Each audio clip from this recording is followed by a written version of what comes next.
High বন্ধুরা, তো ছোট্ট আরেকটা মিনি ব্লগ নিয়ে চলে আসছি। আশা করি সবাই ভালো আছেন, সুস্থ আছেন। আর সকালবেলা ঘুম থেকে তো ইদানিং তাড়াতাড়ি উঠে যাচ্ছি, কারণ ও কাজে বের হয়। তো সমস্ত কাজ সেরে নিলাম, তারপরে হচ্ছে ওকে একটু চা করে দিলাম। তো ও চাটা হচ্ছে ইদানিং প্রত্যেকদিন কমন খেয়ে যায়, কারণ একটু দেরি হয় না আসতে। তো আসতে একটু দেরি হয়, তো সকালবেলা একটু চা বিস্কুট খেয়ে গেলে না ভালোই লাগে।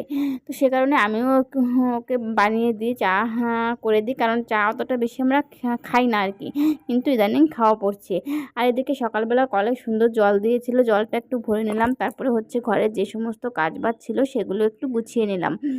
আর তারপরে হচ্ছে দুপুরেতেও রান্না বান্না আছে, সে কারণে সকালের দিকে আর কি সমস্ত কাজবাজ কমপ্লিট করে নিই। যদি জামা কাপড় ধোয়া থাকে, হ্যাঁ, থালা বাসন মাজা, সমস্ত কিছু কমপ্লিট করে তারপরে পুজো টুজো দিয়ে নিলাম।